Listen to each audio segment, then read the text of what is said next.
নিম গাছের ছাল তুলে নিয়ে কেউ তার শিলপাটায় পিষতেছে, কেউ সে পাতা গরম তেলে ভাজতেছে, খোসপাচড়া, দাউদ, পচা ঘা বা চুলকানিতে লাগাবে বলে। চামড়ার যে কোনো রোগের জন্যই এই ওষুধ কাজে লাগে। কচি পাতাগুলো অনেকে কাঁচাই খায়, অনেকে আবার তা ভেজে বেগুনের সাথে খায়। কলিজার জন্য নাকি তা খুব উপকারী। এই গাছের ডাল ভেঙে লোকে তা চাবায়, আসলে দাঁত মাজে, এতে দাঁত ভালো থাকে। কবিরাজরা এই ডালের খুব প্রশংসা করে। বাড়ির পাশে এই ডাল গজালে মুরব্বীরা খুব খুশি হয়ে বলেন, আরে থাক, ওই গাছের হাওয়া খুব ভালো, ওটা কাটিস না।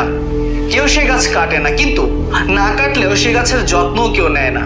যত্ন না নেওয়ায় গাছের চারপাশে ময়লা আবর্জনা জমা হয়। কেউ আবার তার চারপাশে দেয়াল তুলে দেয় ছোট করে, যেটাকে শান বলা হয়। এই দেয়াল হয়ে ওঠে আরেক আবর্জনা।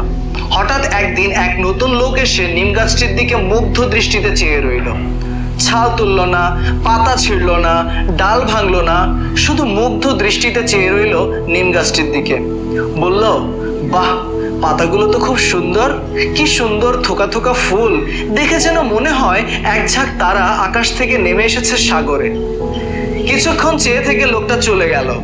লোকটা কোনো কবিরাজ ছিল না, সে ছিল কবি। নিম গাছটার খুব ইচ্ছে হলো লোকটার সঙ্গে চলে যায়, কিন্তু পারলো না। তার শিকড় মাটির অনেক গভীরে চলে গেছে। বাড়ির পেছনের আবর্জনার স্তূপের মধ্যেই দাঁড়িয়ে রইল সে। নিম গাছটা যে বাড়ি, সে বাড়ির ঘরের কাজে এক্সপার্ট লক্ষ্মী বউটারও এই নিম গাছের মতোই অবস্থা। তাকে সবারই দরকার, কিন্তু কেউ তার খোঁজ নেয় না। অযত্নে, অবহেলায় সে পড়ে থাকে ঘরের কোনো এক কোণে।